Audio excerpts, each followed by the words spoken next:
Imagine staring at a painting from the year 1500, watching a fool laugh hysterically at you through his fingers.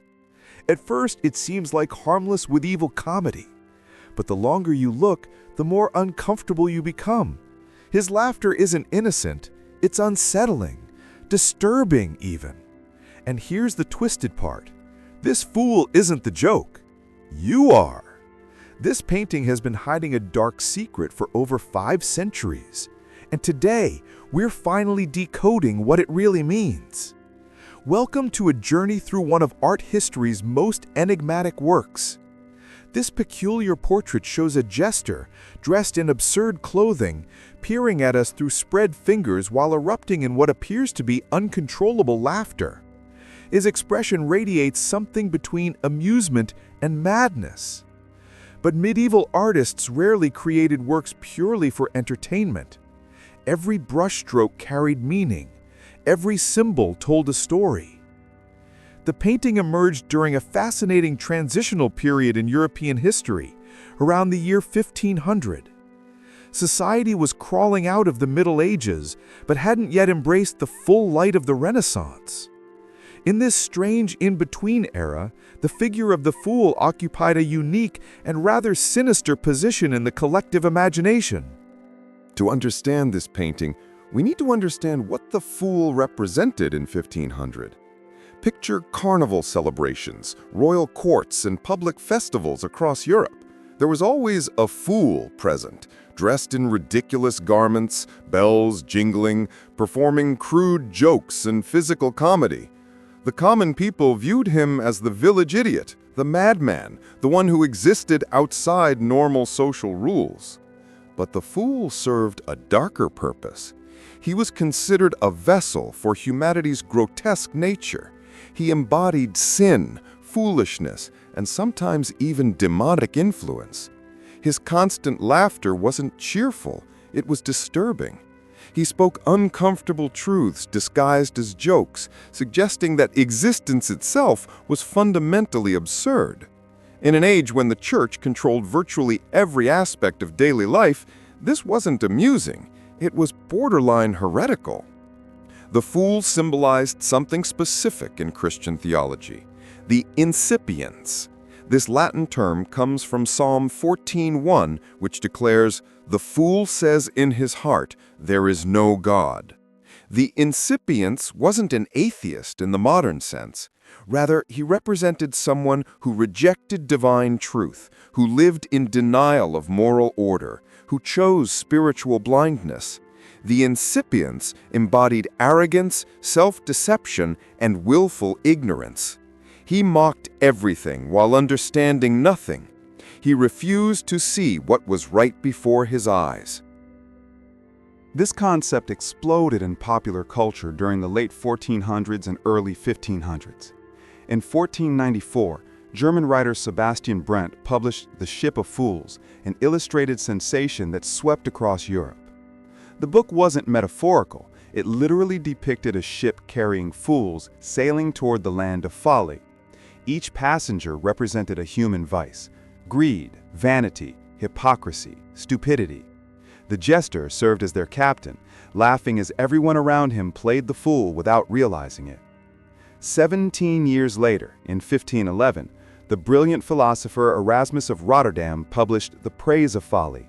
He transformed the concept into a goddess named Folly, who narrated the entire book, gleefully mocking philosophers, kings, priests, and readers alike. Erasmus's message cut deep. We're all fools in one way or another. We're all passengers on that ship. These works reflected a profound anxiety in European consciousness. And there's one more crucial detail. Medieval Christian doctrine held that God never laughs. Laughter was considered spiritually dangerous, a sign of imbalance and lack of seriousness. Theologians taught that the devil laughed when humans sinned, and that excessive laughter revealed someone who didn't grasp life's gravity. So this fool, mouth stretched wide in hysterical laughter, wasn't charming or entertaining. He was provocative, threatening even. Now let's examine the painting's hidden details, because this image functions as a complex symbolic puzzle. Start with his hand. The fool covers his face while simultaneously peeking through his spread fingers. This seems like a childish gesture today, but in 16th century Netherlands, everyone recognized this immediately. The Dutch had an expression, to look through one's fingers, meaning to deliberately ignore something obvious, to turn a blind eye, to play dumb on purpose. The fool is pretending not to see. But look closer at his chest. He's pulling something from his garment, a pair of old circular spectacles. And here's the critical detail. They have no lenses. These glasses cannot actually help anyone see. They're empty frames, worthless for vision. This wasn't an oversight by the artist. These glasses represent false wisdom, the illusion of knowledge. In this era, spectacles carried negative associations. Charlatans and con artists wore them to appear educated and trustworthy while deceiving others. Germans had a popular saying, to sell someone glasses, which meant to trick them, to peddle lies disguised as wisdom.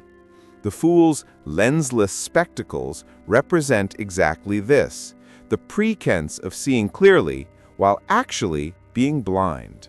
And now the painting's meaning crystallizes. The fool isn't laughing at some hidden joke we can't access. He's not mocking himself.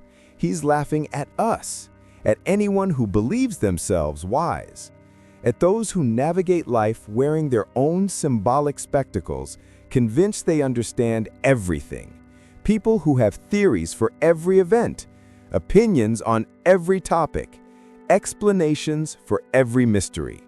People who mistake information for insight. There's delicious irony here, of course. Anyone analyzing this painting, attempting to decode its meaning, explain its symbolism, is essentially wearing those lensless glasses themselves. Perhaps that's part of the joke too. The fool has accepted his role completely. Dressed in that ridiculous outfit, he knows nobody takes him seriously. He wants to appear foolish. He doesn't pretend to possess wisdom or authority, and from that position of acknowledged ignorance, he can point directly at those still pretending to grasp truth itself. He's free to mock precisely because he's already accepted what everyone else denies. We're all fools, stumbling through life, making confident pronouncements about things we barely understand. The painting suggests that perhaps the truest wisdom is recognizing our own foolishness. Maybe the person who admits they're a fool is wiser than the person convinced they're a scholar? Beyond its symbolic meaning, this painting harbors another mystery. We don't actually know who created it. For generations, art historians attributed it to Jacob Cornelisz van Oostsanen, an important Dutch Renaissance painter. His Amsterdam workshop in the early 1500s produced magnificent religious altarpieces and intricate engravings. He was clearly a master craftsman who understood composition, symbolism, and technique. But experts now doubt he painted this particular work. The painting currently resides in the Davis Museum in the United States, where it's been since 1958, attributed to van Oostsanen. However, decades of scholarly debate have questioned this attribution. In 1985, art historian Gerel Cavalli-Borkman made a fascinating discovery while studying a nearly identical painting at Sweden's National Museum. Same gesture, same colors, same Marat staff over the shoulder, same lensless spectacles. The only difference was a slight variation in facial angle. And that wasn't the only copy. At least 3 versions of this laughing fool are known to exist today. 3 separate paintings, each showing the same character, same ridiculous outfit, same mocking expression. Someone, or several people, deliberately replicated this image multiple times. Why? Scholar Kenneth Craig connected this painting to a broader artistic tradition called visual proverbs. Artists in the Low Countries frequently depicted popular sayings in humorous or grotesque images. Peter Bruegel the Elder famously painted over 120 proverbs in a single massive work, illustrating each one individually. If this laughing fool was meant to communicate a moral message to the public, someone clearly wanted it widely seen and remembered. Creating multiple versions ensured the image spread across different collections and regions. We may never identify the true artist. Perhaps it was a student in van Oostsanen's workshop. Perhaps it was a lesser-known Dutch painter whose name vanished into history. But maybe the artist's identity isn't the point. What matters is the message itself, what the fool was meant to tell us across 5 centuries. This painting asks uncomfortable questions. Are you wearing lensless glasses, convinced you see clearly? Are you peering through spread fingers, pretending not to notice your own blind spots? Are you so certain of your wisdom that you've become the very thing this fool mocks? The laughing fool from 1500 is still laughing today, still pointing, still asking whether we're brave enough to acknowledge that maybe, just maybe, we're all passengers on that ship of fools.